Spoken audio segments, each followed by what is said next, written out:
मध्य प्रदेश के डॉक्टर मोहन यादव सरकार में राजेंद्र शुक्ला के उप मुख्यमंत्री बनाया गया है। वे मध्य प्रदेश के प्रख्यात राजनेताओं में हैं और उनमें युवा अवस्था से ही नेतृत्व के गुण विकसित हो गए थे।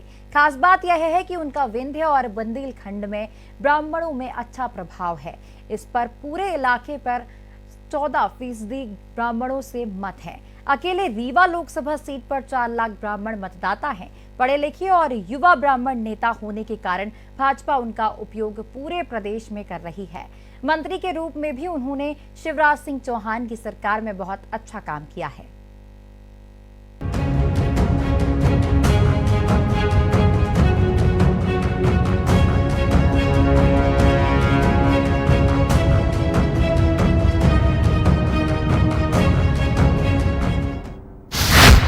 डॉक्टर मोहन यादव सरकार में डिप्टी सीएम बने राजेंद्र शुक्ला।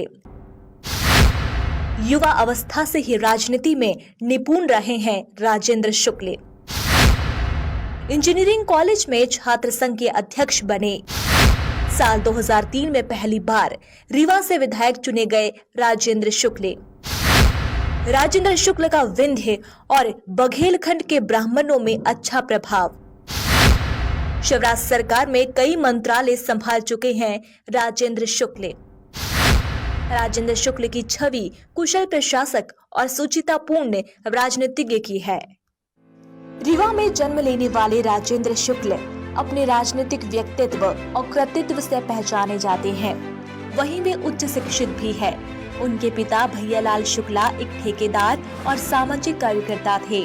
उन्होंने सरकारी इंजीनियरिंग कॉलेज रीवा से सिविल इंजीनियरिंग में स्नातक की डिग्री हासिल की। यही कारण है कि शुक्ला में राजनीतिक व्यक्तित्व के साथ ही एक इंजीनियर का गुण भी झलकता है।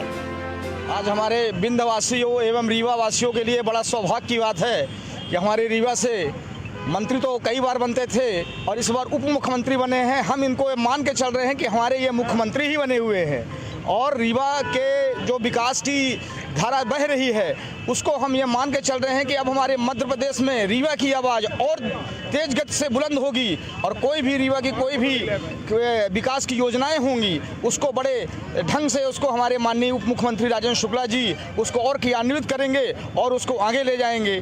बस जय शुक्ला जिंदाबाद। आप अनंतपुर सोसाइटी के अध्यक्ष भी।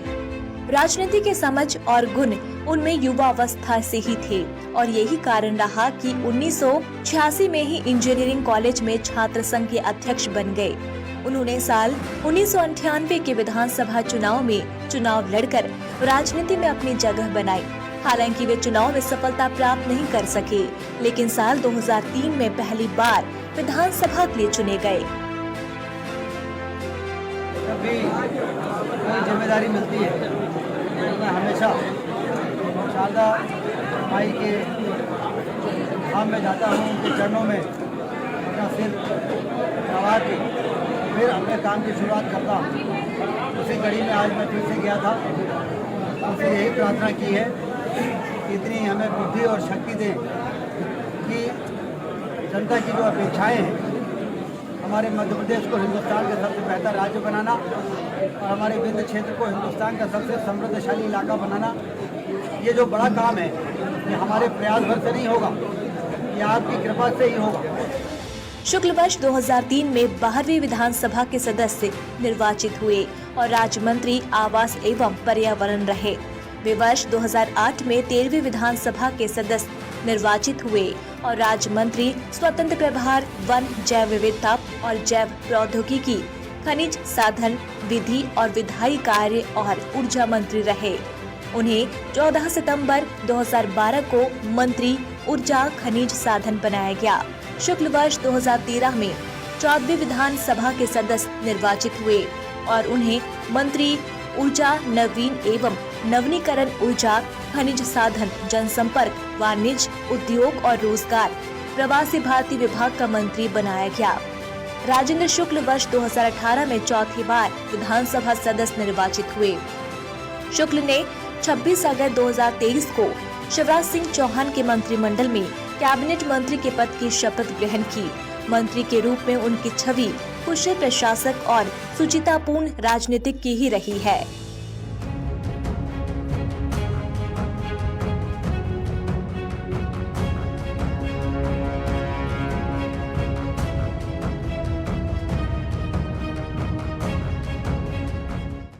लंबे समय से हम लोग ये महसूस करते रहे हैं कि हमारे जिले में खनिज संपदा है, वन संपदा है और तमाम तरह के विकास के जितने भी आयाम हो सकते हैं, पर्यटन के तमाम हमारे यहाँ केंद्र हैं जिसको बढ़ाने की जरूरत है। विंध को हिंदुस्तान का सबसे बेहतर इलाका बनाया जा सकता है।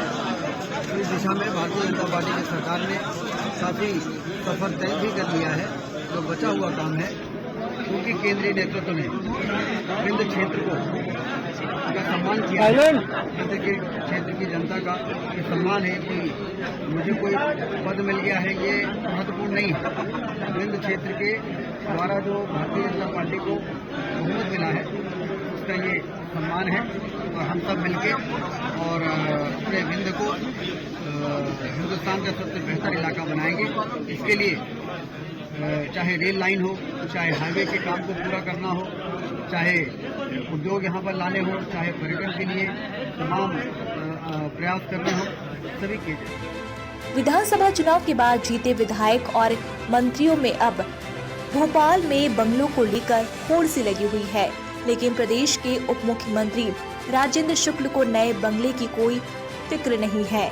डिप्टी सीएम शुक्ल ने अपने पड़ोसियों से वादा किया है कि वह बावड़िया कला स्थित स्काई विला स्थित निजी घर में ही रहेंगे।